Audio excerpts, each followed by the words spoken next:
Hello, guys. How are you doing? We're doing fine. Thanks for Great. having us.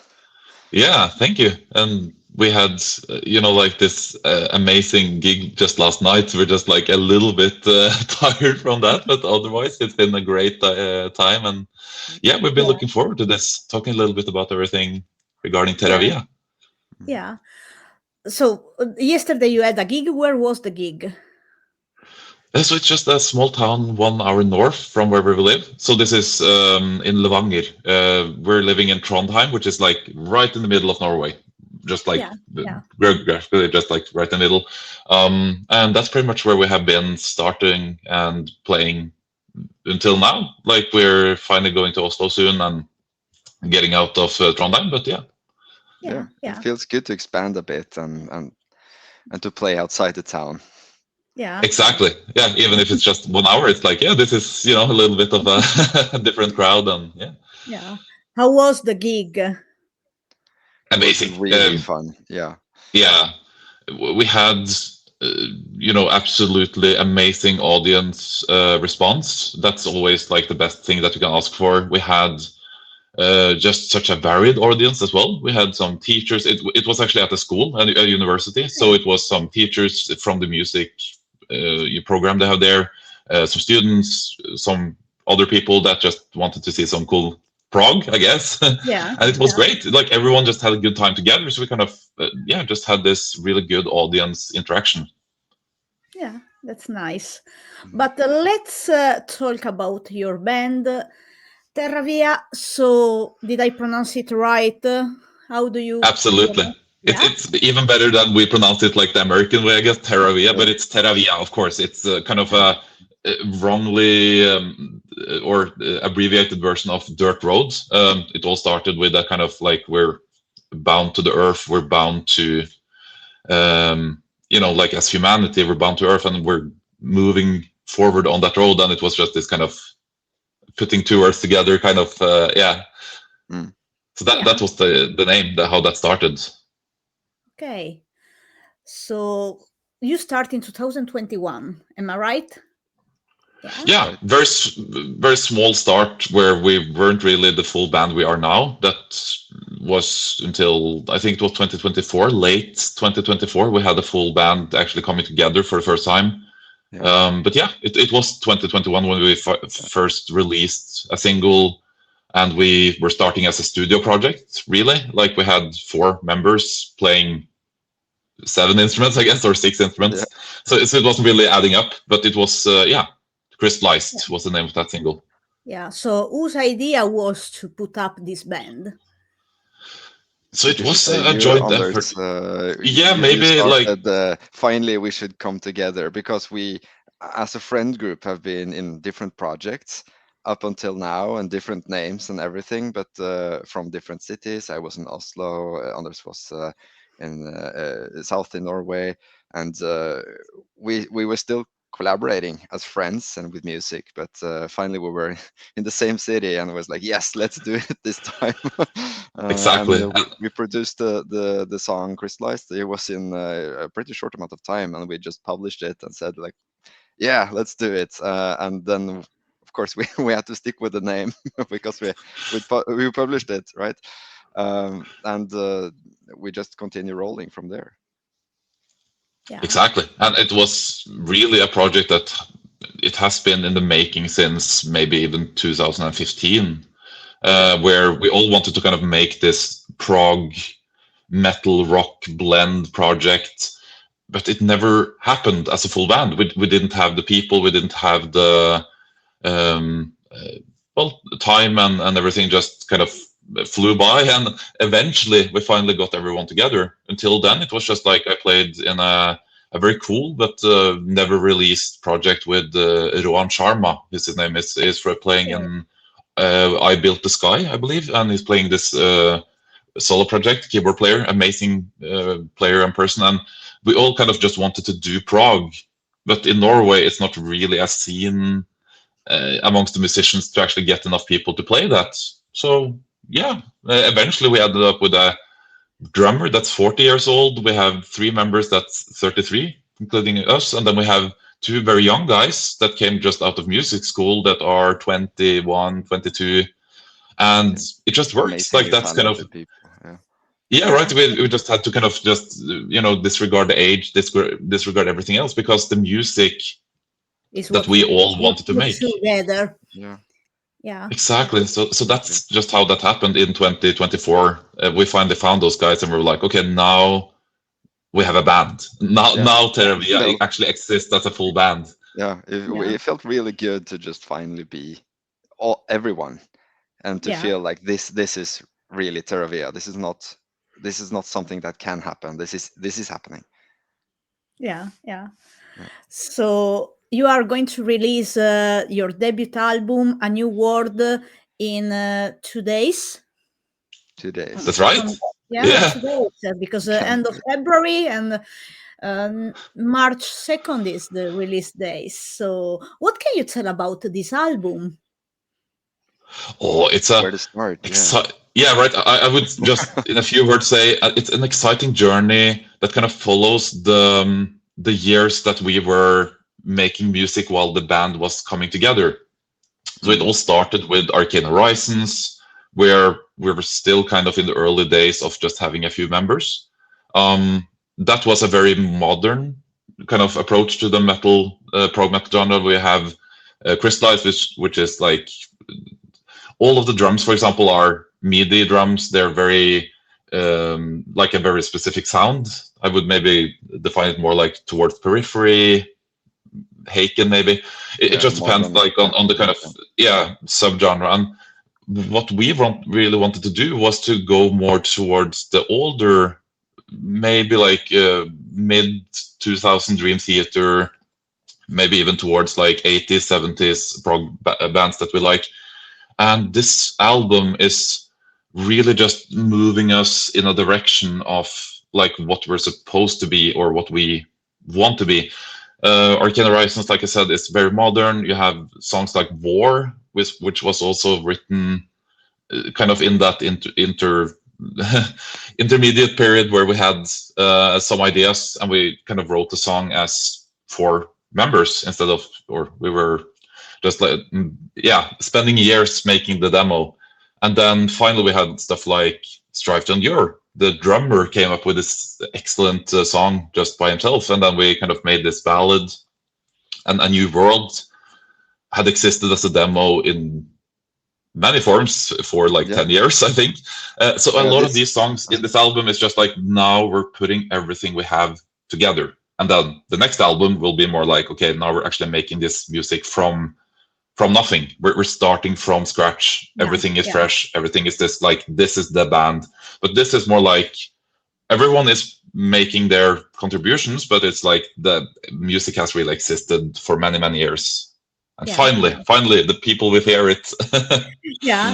So it's your visit card to make people know what is Terravia about.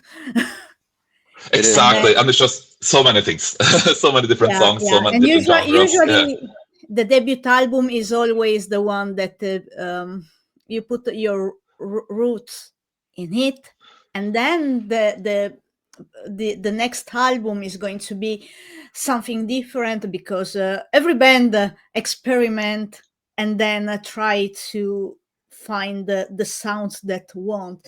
And sometimes the experimental phase is like ongoing, and it's right like this because it's music, it's art. So that's the beauty of music.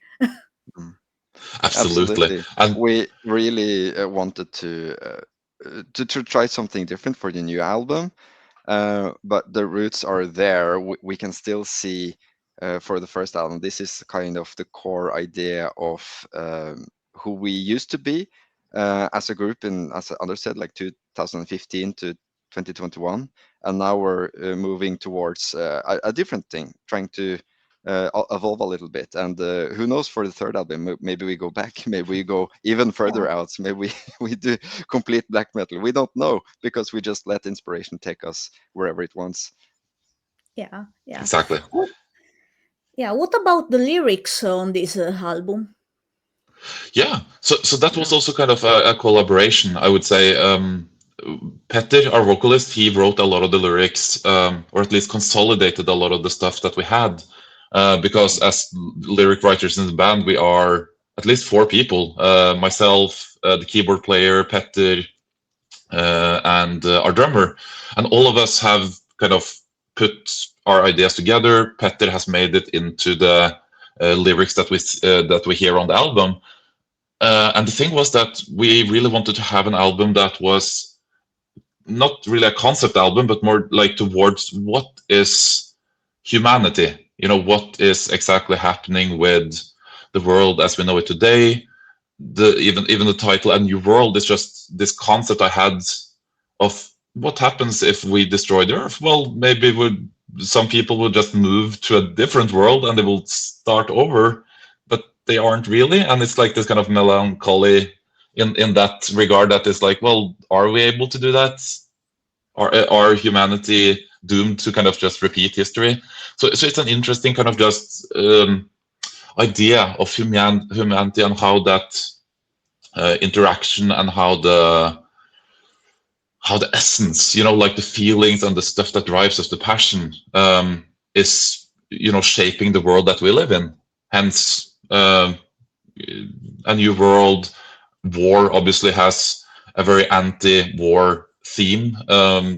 We have stuff that's very much about like, we do not want to see this world destroyed. As a band, we're like, we want to see humanity thrive on kindness and compassion, and that really is the core of the album. Is really like, okay, this is not good. We want people to kind of bring out the good stuff. Do not fight. Do not judge other people. And that's kind of just the way that humanity needs to go for us to thrive and to have this planet that we're living on. Very much like a Gojira-esque kind of thing, where they're more towards the kind of green environment. Like, guys, do not throw garbage in the ocean, please. Poor turtles, right? And we're more like holistically just saying, please do not destroy the Earth. We all deserve to live on it, and we won't get a second chance. A New World is really just this fantasy, maybe. With each song on the album also takes us through kind of different questions and ponderings. We're like, what are we doing, and why are we doing this, and where do we do what we do afterwards? Like, what can happen? What, like, these kind of questions are consolidated into each of the songs. For example, Arc in the Horizons, which just tells the story a bit about what lies ahead if we continue doing this, and there's a fork in the road. Like, we do need to do something different.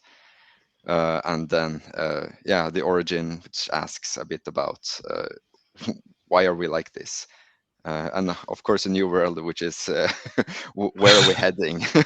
What we're leaving this planet, side, right? Yeah. So we're a bit philosophical about that, and I really enjoy these kinds of kind of philosophical themes. It's a bit bigger than the heartbreak, and even though it's a different kind of heartbreak. Everything goes awry. It makes people think about what they are doing. So you are giving a message and trying to move people in a way. And that's absolutely what you can do with music. Okay. And hopefully we will be able to also have, because a lot of the music and the lyrics they're hopeful as well. Like it sounds, as we describe it, as a very melancholic or very depressing view on humanity. But at the same time, we're really trying to explore these kinds of ponderings without answers. Like, we want to play some, it's not only doom and gloom, it's also a lot of happy music and a very exciting music and a very lively kind of like playful. And that's also humanity, right? It's also part of being human. So there's a lot of emotion that's, we're not really answering any questions with the album. We're just asking a lot of questions, as Øystein said. We're trying to kind of just make people experience, like think a little bit about this and then kind of experience the music while you think about the lyrics, and then it might end up that some people have very different experiences going out of it. Like some may be like, oh, we're doomed, and some people be like, you know what, I like this. I like to think about this. Yes, we need to do something, and we need to be more kind and compassionate and thoughtful. Awesome. Yeah. That's their take, right? That's what they got out of the album. So that's hopefully what's going to happen. Yeah. About the recording process, how long did it take to record the album, and where did you record it? Yeah, should we start with drums? I think that was the first thing we recorded that felt kind of like a complete "this is the album" recording, where we hired in a friend of ours, Kjell Magne, at his studio in Lillehammer, in Norway, and we recorded drums. And from that point, we had all of the drums recorded. We can't change it. It's recorded acoustically. It's not with MIDI and stuff like this, so you can't just change it later, which felt really good. It felt like this is the album. This is the start. This is the soil that we build everything on. Because we have recorded a lot of the guitars previously, but we were changing sounds. We were changing small riffs and takes and everything like that. But once the drum started, everything fell into place. And of course, we had some sessions with keyboard at we call it Knas Studio, which was the old basement in my apartment building. But a Knas Studio has evolved to being the home studio of everyone in Terravia. Where we recorded something from home, and we recorded it in sessions in pairs with people present, so everyone could have their inputs on it, and we had a lot of back and forth and revisions before finally saying that we're happy with this. This is really good, and we're moving on into the different next instruments. I think Petter did all of the vocals by himself in his studio. And of course, exactly. amazing backing vocals directed by Anders, and with the other Øystein, our keyboardist. Amazing singers. Did the background vocals. Are we missing? Yeah, Kevin did all of the bass. He is so efficient. He tells us with a message like, I think about recording bass today, and then the same evening we just get the full track perfectly recorded. He's completely insanely good. We're so proud of having them with us. Yeah. But the recording process started, I think this felt like it started with the drums at Lillehammer. This happened in the summer of 24. Am I right? 24, yeah. It was in July of 24. And after that, as you said, Øystein, we really just have this amazing technology, as many bands do. We can record pretty much anything at home. All of the acoustic guitars were recorded in this chair, right here. Like literally I just turned around and had the microphone right there, and the acoustics in this room was good enough. Recorded the 12-string and 6-string. All of the electric guitars we're using XFXs and digital modelers, so that's just fine, right? You can do that anywhere. And vocals as well. We found that as long as you have a decent enough room, you can record them at home. So a lot of the backing vocals were recorded in this room, at the rehearsal space, in Petter's home studio. So there were pretty much no real hiring of a studio or using those resources except for the drums. Except for drums. And a little bit of the marimba, which is also an instrument that's just very, very difficult to transport. And we had, luckily, our drummer is a very talented marimba player. So he had a marimba he could loan at the university. So we recorded it there. And that was pretty much it. We just did everything in small segments, and we planned out the entire year for the segments of when stuff should be done. And in the end, it turned out, I would say it's not perfect. No one has made a perfect album, obviously, but we have learned a lot of stuff where we figured out what actually worked from that. And then On the next album, we're actually like improving some things. We're figuring out which order of things we should do stuff. The drummer was very adamant. I won't record drums until everything else is done because I want to add my details. And he was done for so long with his drums, and he was like playing them live, embellishing the drums, and he couldn't re-record them because we had already done so. So album 2, like I said, it's like we're setting the roots, and now it's just going to be making demos, then recording everything else, and then finally the drums will be recorded at the same studio, most likely. So it's like a process that's just continuously develops into this efficiency. Obviously, this is also something that many other musicians are able to do now with technology. It's been amazing, just the last 10-20 years.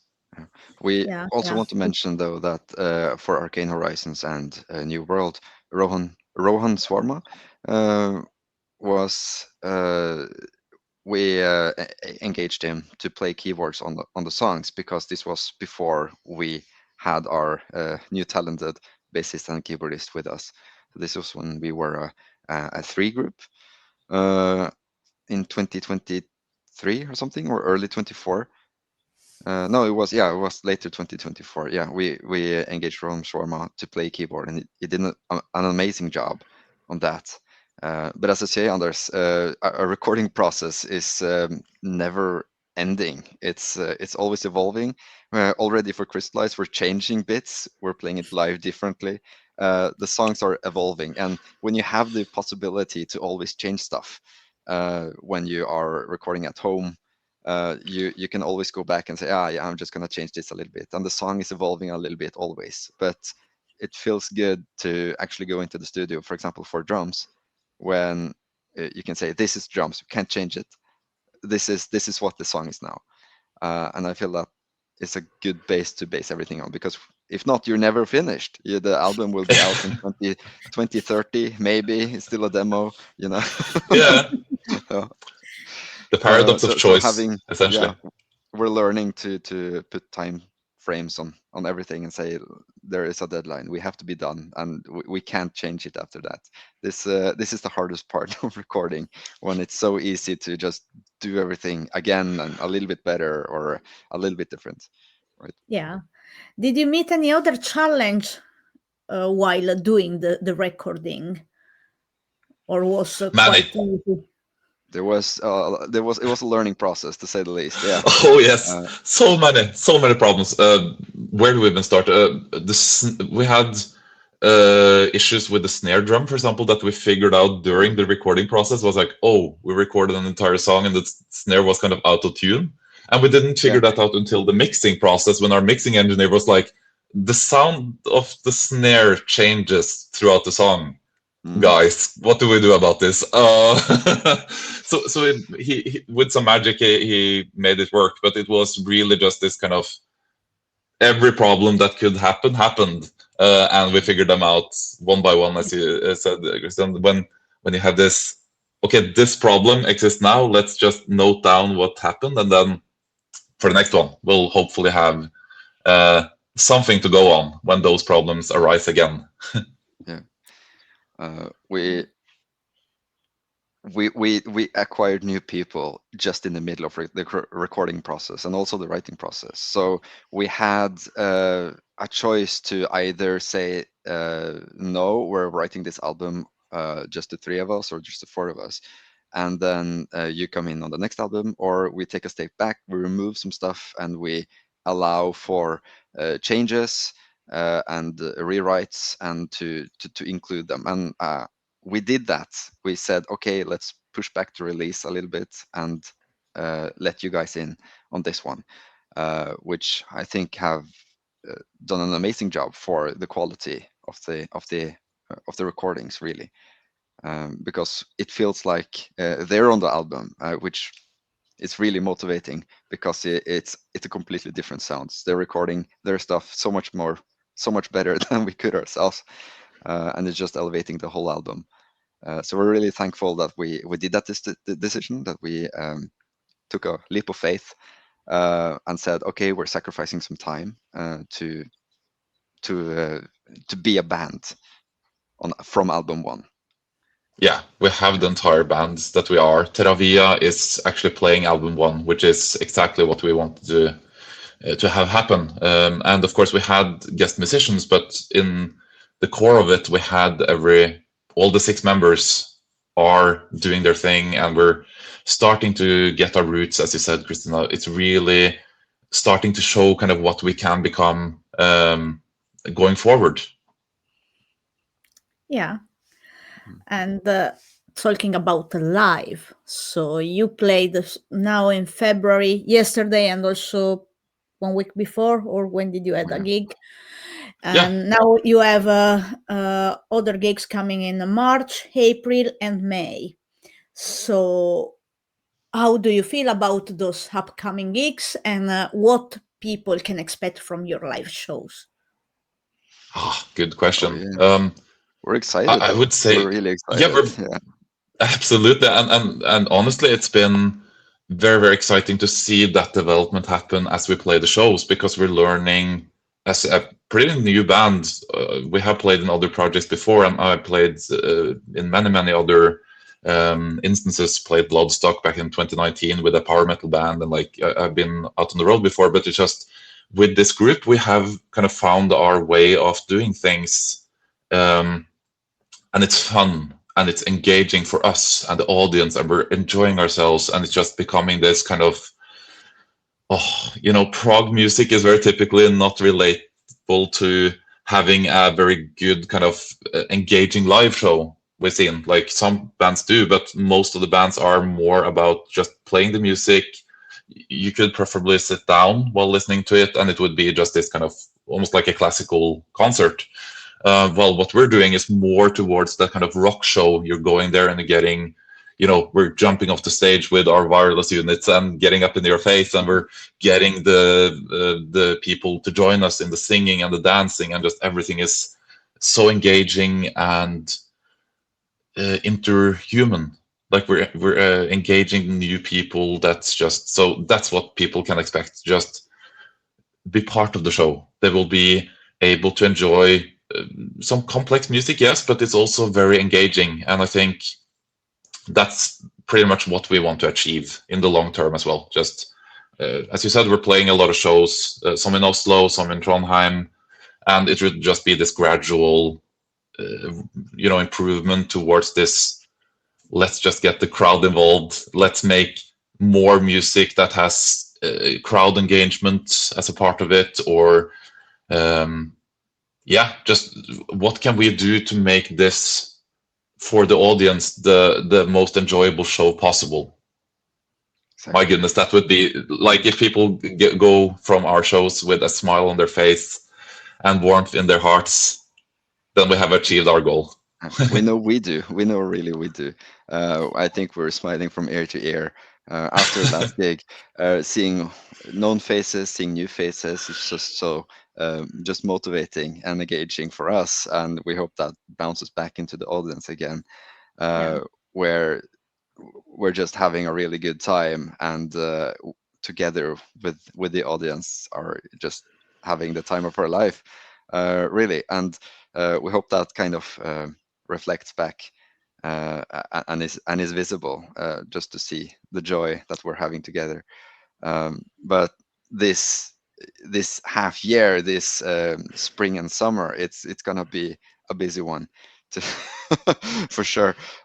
We the not yesterday, but the gig we did a week ago, it was a metal battle. It was a competition to see to compete on the final stage in Oslo, to play on Wacken Metal Battle, or to play on Wacken. And we had presumed we had no chance to win. Absolutely. We thought, like, no, there are some really good bands here. They really deserve to win. We're happy with like maybe a third place mention or something. But they announced the third place, which was not us, and we were like, oh, maybe second place. That's better than we could expect. And and then it was the second place went to really the ones we thought would win, to be honest. And when they didn't, we were like, okay, it's someone else then. We were kind of in denial when they actually announced us. And so we're really happy to be playing in Oslo for the final, the national final. And we're playing in Oslo. Is it 2 weeks before? 3 weeks before? Yeah, exactly, Yeah. 3 weeks before. So we're having one set of gigs with the Swedish band, An Abstract Illusion, Oh yeah. playing 2 gigs back to back. So they're coming to Trondheim. We're having them here, and then we're going back to Oslo with them, and then we're also meeting up with Dissolution at that gig in Oslo. So it's just going to be this kind of mini tour for us, and for them it's a full-on tour. I think they're playing both Sweden, Denmark, if I remember correctly. Might be mistaken on that, but they're actually playing a bigger tour, and we're very lucky to be part of that tour and actually be able to play with such a big band. Like, we're small potatoes compared to that amazing band, and it's just like talking to those guys, and they're so kind and so excited to have us. So that's also really just a part of this amazing journey for spring and summer, as Øystein said, having new bands like us coming in, playing with bands that have established a pretty good reputation and big audience. It's a huge opportunity for us. We played with Conception in October as well, which is also just Amazing having those band, giants bring us in and having us play with them was just a dream come true, and it really brings this kind of sense of joy to be able to reach out to their audience and then be able to, as we said, bring what Terravia can offer to audiences that would be like, Terra who? What's Yeah. this band? I never heard of you. And then afterwards, they're like, you know what? I had a good time. I am smiling. I am happy. Like, this was a really good show. And then we have achieved our goal again, and it's just kind of, hopefully, we'll roll into this kind of, a lot of people have that experience and will be telling their friends like, hey, we should enjoy a Terravia show because it's going to be really nice. We're going to have a good time. We're going to feel good. My goodness, I saw Dirty Loops not too long ago, the Swedish trio. It's just like, going to that show, you know what you're in for. It's just the best evening you can have. It's just so nice. They're so talented, and they're so nice to the audience, and they're so engaging. My goodness, I can't think of any other way of spending my evening than a really good live show with a good band. That's just like, I want to be like that. If I can be anything like Henrik Linder or Jonathan, it would be just like, wow. Even coming close to that. Yeah. So if you are going to win the metal battle and you are going to Wacken, so what will be your reaction knowing? So what do you expect to? Because I have heard other musicians telling about going to Wacken after winning the metal battle and how it was. It so, but the before Matt. So if you think now about the option to win and what would happen, what is in your mind? We need to deliver the best performance of our lifetime. That's just the first thing to mind for me. It's just like, if we get that opportunity, it would just be like, okay, these people need entertainment and they need joy. Let's give it to them. That would be just like what we need to do. And then obviously it would be amazing. I don't even have words to describe how surreal it would be to already, as a starting early band, be able to play such a big festival. It's like, do we deserve this? Well, let's at least try to. Just feel undeserving. We think there are so many talented bands out there who deserve it. They've been playing a lot longer than us, and they've been releasing more music. So just to imagine that people would enjoy our music to that extent that they want to see us at the Wacken Festival, it would be so amazing. But we would probably be in denial for the fact and assuming cheating or something for a Yeah, while. exactly. This is just like a dream. It's not happening. Yeah. I cross the finger for you that Oh, you may win and go to Thank you. Wacken and make people know your music and show what you are made of. Thank you. It kind of feels like we are on the verge of touching greatness, but with respect and fear for what that would bring. Yeah, it's absolutely. just truly amazing, and we're just giving it all, just live and in the studio and with each other, and just being really into this and enjoying every moment. Truly. Yeah, we're enjoying life with friends, and that's truly what this is as well. A genuine experience of friendship and happiness on stage that we're lucky enough to be able to share with the audience. And that's a very, very unique thing for me, at least. Just I never experienced anything in my life that's like that, the kind of human interaction that you get with music. So it's just humbling is maybe the right word. Oh, yeah. Very, very humbling and very, very exciting. Yeah, I think I couldn't imagine playing in a band or going even this far as releasing an album and playing live with people who isn't such close friends as we are right now. You should see how much hugging we do in the rehearsal room. It's like, hey, you're coming in the door, everyone gets a hug. It's just like this lovely space that we kind of nurture and produce good vibes and good feelings from. Yeah.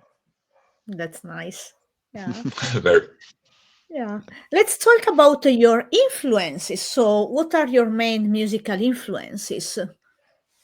Oh, that's varied. Yeah.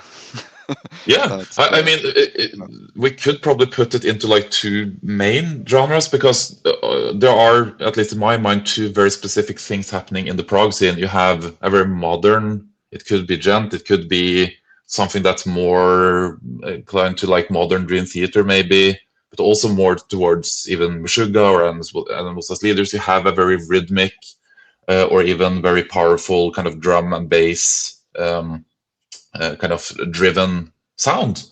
And then we also have our more old school prog, which is, like you said, let's be crazy, let's experiment, let's see what happens if we bring in some trumpet players and some flutes and saxophone. Like those things are very exciting. Marimba, like we have a lot of marimba on the album that was just like, will that work in metal? Let's find out. Let's see how that works. Yeah. So I would say like we're very influenced by like Dream Theater, Haken, the typical ones that many prog bands are, but also this kind of experimental and also a lot of pop music. Like me and the vocalist, for example, we constantly listen to like ABBA and Kate Bush and just like everything that we can find that is just a nice song. We like a lot of different things. Because of course metal is a really nice song with a certain sound, and then a pop song is also a very good song, but it's just a different musical composition. So it doesn't necessarily mean that we need to separate them in our minds, and that's really I think what defines Terravia. It's like a good song is a good song. Inspiration can be things from anything. It could be classical, it could be like anything that we come up with that's like, wow, I really like this band, and it's not even metal, it's just like polka or something, and it's like, oh, that's cool, I like accordion, let's try that. So we're really, especially on the first album, is more modern metal, and then on the second album I believe it's gonna be very much sounds of early Genesis. Yes, it's a kind of Jethro modern take Tull on old prog. Yeah, definitely. A lot of acoustic guitar. I brought out the 12-string for many of the songs. On the first album, we have like one song with a 12-string acoustic guitar, and then on the next album, it was like a main driving force when writing, because it was like, okay, we need piano and we need 12-string and we need flutes and we need a lot of bass. Bass needs to be a lead instrument because that's a thing they did in the 70s. It's just like, it sounds really good and it's just a different kind of vibe. guitars can actually just either stop playing or taking the back seat, and it's gonna work. It's gonna be amazing. So that's really Terravia in a nutshell. Just like, let's try, see what happens. Like we're not afraid. You should hear our early demos, because we're instead of having this thought pop into our heads and then saying no, that's too crazy, we'll actually try it, and then realize, yeah, it's probably too crazy, but some of the crazy stuff actually stick, and it's might be crazy enough to work. So it's we're excited to see how that will take us, and how that will be received, because we're writing some really bonkers things as of now, and yeah, we hope a lot of it would stick to the actual album phase. Yeah. So it's important not to say no to ideas, because Yeah, good it's ideas and important ideas could to. work. Yeah, everything can work. You just need to put it out and see. If it doesn't work, you will know. But exactly. it's good to experiment, because sometimes you get that thing that is going to change maybe the music scene also. You never know, because all the bands that are big names, they did a revolution in a certain way. So it's experimenting is the right way to go out of the schemes, so there is not limits, because if you are in a box, you are doing all the time the same things, but when you step outside of the box, then you get more people interested in your music also. Yeah, that's very true. And I think it's very very well good, said, because we are very differently influenced by different bands and music, and so the box could go in a lot of different directions. It's not just like we're doing either pop or black metal. It's like where we have this box, which is just the center of all of the different genres that we're listening to, and we can go in every direction seamlessly. And my idea, which could be produced from this what's it called, folk song musician in Norway, is called Øystein and just he gives me an idea, and I can write something that actually from that idea just becomes really proggy heavy metal. So you never know where it takes us. And then Petter takes that, our vocalist takes that idea that's really heavy, chuggy kind of idea, and it just makes it into a pop chorus. And it's just now it's just really heavy but catchy pop. So we're changing the ideas, and it's just really fluent. And I think that's the good thing, that everyone is part of the writing process, and not just one guy writing all the songs and the rest just playing it. I think it's really good that we can interact that way. You can go any of 10 different directions depending on our influences. Yeah. And that's also very important to be said. As Øystein said, we have very typically many bands have like one or two main songwriters. In Terravia, it's not really like that. We have 6 songwriters.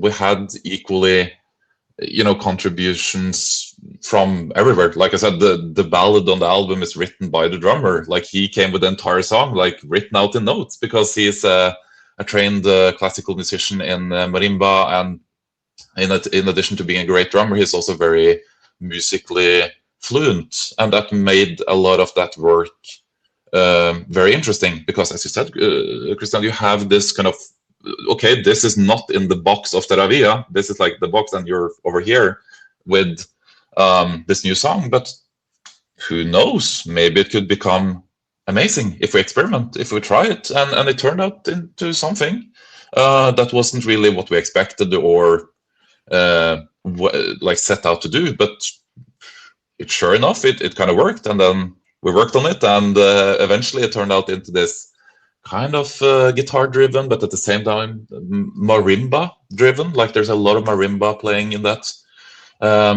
song. That yeah, it was a really interesting experiment, and that's just, let's try it. Yeah. Nothing was planned. Everything was just like, let's see if that works. If it's not working, like I said, we'll know.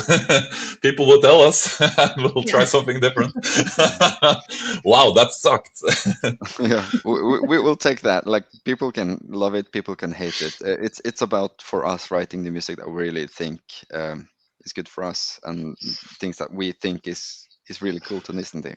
What would we listen to ourselves? And as Anders said, it was. I'm really happy that we're not just like two guitarists writing guitar riffs, and that's the songs. We the songs can start on marimba, which Strive to Endure did.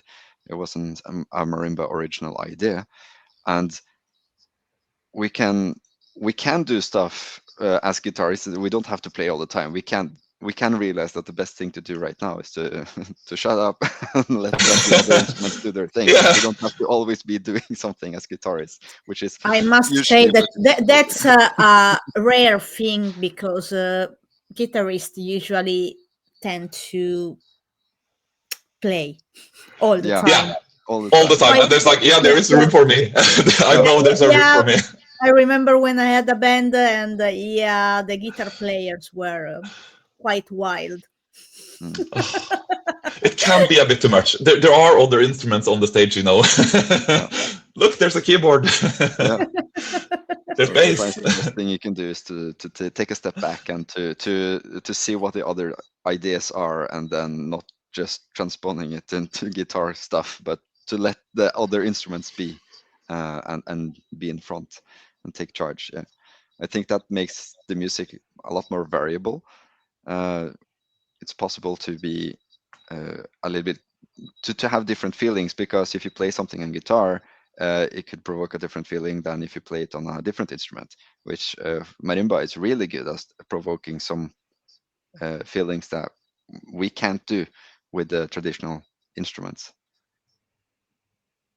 Yeah, especially in a band context, like you said, there's a lot of very good things to be tried. I remember just like hearing a lot of Beatles in my youth and thinking, wow, this is kind of how you should drive a band.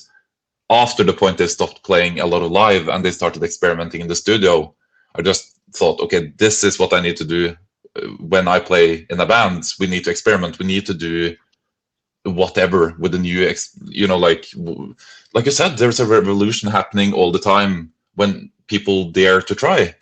And hopefully that will be something that we eventually get to do. That's like, wow, that's actually kind of cool, and that's new, and it's fresh, and it's like a different take on the prog genre. It's not really just a mixture of this and this band, and then you have this and that's Terravia. It's more just like a unique blend of mad experimentation. Yeah. There are so many colors that you can't really tell one color from each other. It's just like this new kind of gray. This or hopefully not gray, but this kind of confetti kind of thing where you can't tell each different color from each other. It's just like this big cohesion. Color. Yeah. Yes. Yeah, but we are at the end of this interview, so thank you so much for your time. It was a pleasure. Would you like to say something to people that are watching this interview? Yeah, please come to our shows whenever we get the chance to come to your country. We surely hope and have ambition to actually get out of Norway and get to play to a larger audience. So anyone listening or reading this, please listen to our music on Spotify or YouTube or wherever you prefer, and then we'll come to you as soon as we can.